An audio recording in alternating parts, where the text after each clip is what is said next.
샬롬, 우리 주 예수 그리스도께서 주시는 은혜와 평강이 충만할 수 있기를 기도하고 축복합니다.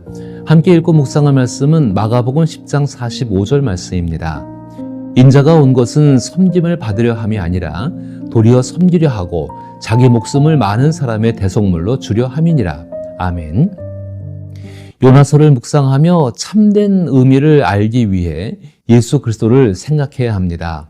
그렇게 할 때 작은 인간의 삶이 무한하신 예수 그리스도와 어떤 관계 속에서 살아가고 살았는지를 알 수 있습니다. 그래서 오늘 저는 예수 그리스도와 요나의 이야기의 연관성을 생각해 보고자 합니다. 요나서는 성경의 예언서 중 하나로 인간의 불순종과 하나님의 자비를 주제로 하고 있습니다. 요나의 이야기는 단순히 과거에 있었던 사건을 기록한 것이 아니라 우리에게 중요한 영적 교훈을 전달하고자 하는 것입니다. 그 교훈을 온전히 이해하기 위해서는 예수 그리스도를 생각하는 것이 꼭 필요합니다. 예수님의 삶과 사역은 요나의 이야기의 참된 의미를 드러내주기 때문인 것입니다. 요나의 희생과 예수님의 희생은 어떤 연관성을 가지고 있을까요? 성경은 요나의 희생을 통해 예수님의 사역을 예표하고 있습니다. 요나는 자신의 죄로 인해 바다에 던져졌지만 그 덕분에 배에 있던 사람들이 구원을 받았습니다. 이는 예수님이 우리를 위해 자신을 희생하신 것과 유사합니다. 예수님은 죄가 없으셨음에도 불구하고 우리의 죄를 대신 지고 십자가에 못 박히셨습니다. 요나의 희생이 단지 물리적인 구원을 의미했다면 예수님의 희생은 영적인 구원을 의미합니다. 그러나 요나와 예수님의 차이점이 있습니다. 요나와 예수님의 차이는 예수님과 요나가 경험한 사건과 그 의미에 있습니다. 요나의 희생은 자신의 죄로 인해 발생한 것이지만 예수님은 타인의 죄를 대신 지셨습니다. 요나는 물속에 던져졌을 뿐이지만 예수님은 실제로 죽으셨습니다. 요나의 희생은 일시적이고 제한적이었지만 예수님의 희생은 영원하고 완전한 구원을 의미합니다. 따라서 요나의 이야기를 통해 예수님의 희생의 참된 의미를 더 깊이 생각하고 이해할 수 있다는 것입니다. 예수님의 희생의 참된 의미를 더 깊이 이해하기 위해서는 예수님의 말씀을 깊이 생각해야 합니다.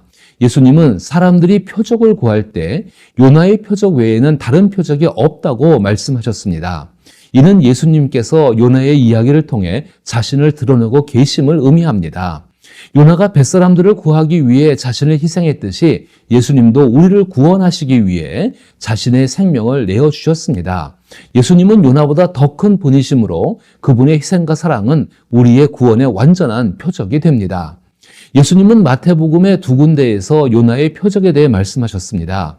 그런데 두 권 모두에서 예수님을 의심하는 회의론자들이 예수께 자신의 주장을 뒷받침할 기적의 증거를 요구했습니다.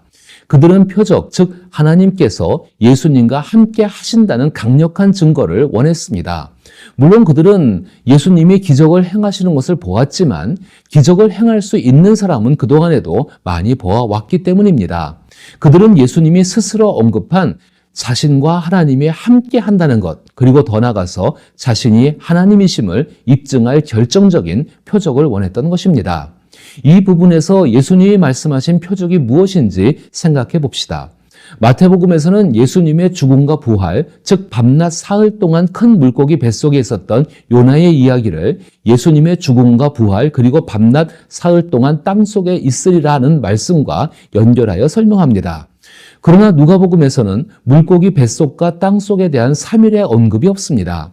누가복음에서 예수님은 요나의 표적이 니느웨의 회개를 선포한 것이라고 말씀하십니다. 따라서 우리는 마태복음에 초점을 맞추고 궁극적인 기적, 즉 그리스도의 부활이 예수님이 스스로 말씀하신 바로 그 표적임을 설명할 수 있습니다. 그러나 누가가 부활을 언급하지 않는 것도 생각해 보아야 합니다. 누가는 부활을 언급하지 않고도 요나의 표적에 대해 이야기합니다. 이는 기적적인 표적이 없어도 주 예수께서 회개를 선포하신 것이 이미 구원과 부활의 표적이라는 것을 의미한다는 것입니다. 이처럼 마태와 누가 모두 표적의 핵심이 인간의 일이 아니라 하나님의 능력의 개입임을 강조하고 있습니다. 따라서 우리는 한 가지 결론을 생각할 수 있습니다. 요나가 하나님의 진노로부터 뱃사람들을 구하기 위해 물속에 던져졌던 것처럼 예수님은 우리들을 구원하시기 위해 우리 죄에 합당한 형벌을 모두 지시고 죽음에 던져지셨다는 것입니다. 우리 대신 예수 그리스도가 죽고 부활하신 사건을 비추어 보면 우리를 회개할 때만 하나님을 발견하고 하나님께서 기뻐하며 주시는 새 생명을 얻게 된다는 것을 알 수 있습니다. 우리가 스스로 이 참회와 정화의 노력을 통해 하나님의 연민을 끌어낼 수 있다고 생각하고 회개한다면 이는 아무 소용이 없는 것입니다. 그러므로 요나의 표적은 회개하고 믿는 것입니다. 이 회개와 믿음은 하나님의 인정을 받기 위한 수단이 아니라 예수님이 다 이루신 사역을 통해 영구적이고 온전히 획득하신 하나님의 사랑과 인정 안에서 안식한다는 것을 의미합니다. 또한 예수님은 사람들이 자신에게 하나님의 사랑과 능력에 대한 표적을 구했을 때 요나의 표적 외에는 다른 표적이 없다고 말씀하시며 스스로를 요나보다 더 크다고 하셨습니다. 요나가 뱃사람을 구하기 위해 자신을 희생했던 것처럼 예수님도 우리를 구하기 위해 죽으실 것이라는 의미입니다. 물론 요나와 예수님의 차이는 크고 심오하며 비교할 수 없습니다. 이는 실체와 그림자를 비교하는 것과 같을 것입니다.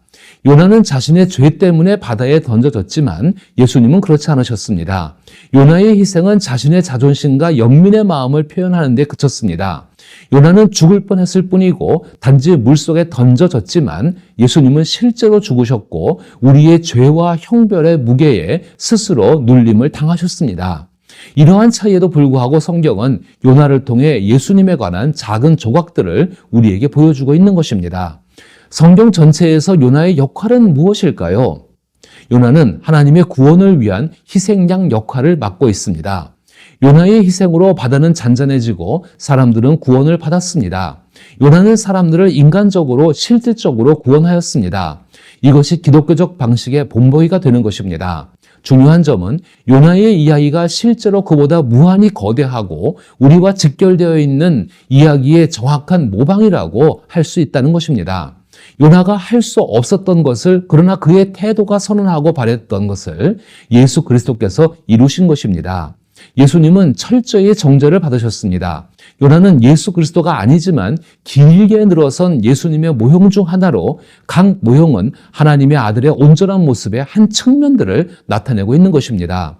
정죄를 당하는 사람의 희생이 주변 사람들을 구원할 수 있다면 희생되는 자가 하나님의 아들 본인일 경우 사람들을 구원할 수 있다는 주장은 더욱더 확실하고 분명한 것이 되기 때문입니다. 요나는 그 역할에 쓰임받고 있는 것입니다.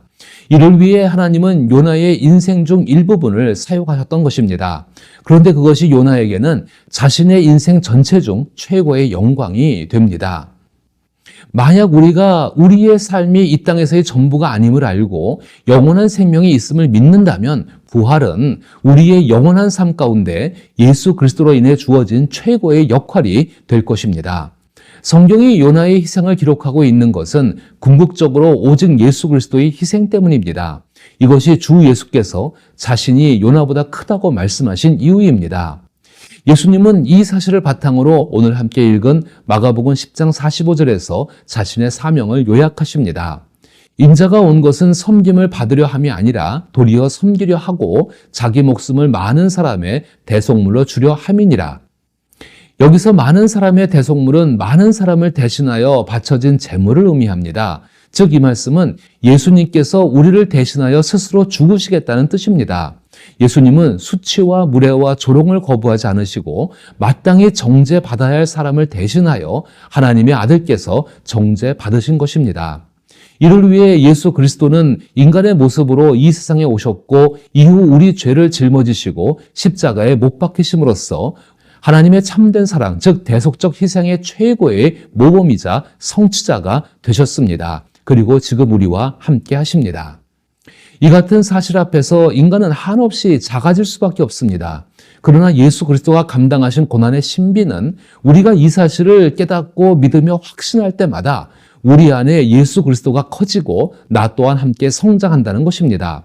참 사랑의 신이신 하나님은 우리가 예수 그리스도가 행하신 사실을 알고 믿기를 원하시며 그로 인해 위축되기를 원치 않으신다는 것도 기억해야 합니다. 이 같은 하나님의 뜻과 예수 그리스도의 고난의 신비를 깨달은 바울은 디모데전서 1장 15절과 16절에서 다음과 같이 말합니다. 밑보다 모든 사람이 받을 만한 이 말이여 그리스도 예수께서 죄인을 구원하시려고 세상에 임하셨다 하였도다. 죄인 중에 내가 괴순이라. 그러나 내가 긍휼을 입은 까닭은 예수 그리스도께서 내게 먼저 일체 오래 참으심을 보이사 후에 주를 믿어 영생 얻는 자들에게 본이 되게 하려 하심이라. 라고 말하며 한 걸음 더 나아가 디모데전서 2장 5절과 6절에서는 하나님은 모든 사람이 구원을 받으며 진리를 아는 데에 이르기를 원하시느니라. 하나님은 한 분이시요 또 하나님과 사람 사이의 중보자도 한 분이시니 곧 사람이신 그리스도 예수라. 그가 모든 사람을 위하여 자기를 대속물로 주셨으니 기약이 이르러 주신 증거니라. 라고 말씀합니다. 요나처럼 지독하게 자기중심적이고 교만했으며 자신의 민족만이 구원을 받아야 한다는 얄팍한 종교적 정체성에 갇혀있던 바울은 예수 그리스도를 통해 모든 사람을 구원하고자 하시는 하나님의 뜻을 발견했고 이를 이루신 예수 그리스도로 인해 기뻐하고 있습니다. 이것이 우리 신앙의 정체성이 되어야 합니다. 요나서는 인간의 불순종과 하나님의 자비를 다루고 있는 것이 분명합니다. 요나는 하나님의 명령을 거부하고 도망쳤지만 결국 하나님의 자비로 구원받게 됩니다. 이는 우리가 죄를 지었을 때에도 하나님의 자비와 용서가 항상 우리를 기다리고 있음을 상기시켜 줍니다. 예수님의 희생은 하나님의 자비와 용서의 완전한 표현입니다. 따라서 요나서를 묵상하며 예수 그리스도를 깊이 생각해 보십시오. 이를 통해 하나님께서 하나님의 사랑과 구원을 통해 우리에게 주신 생명으로 충만해질 수 있습니다. 이러한 영적인 진보가 있기를 기도하며 축복합니다.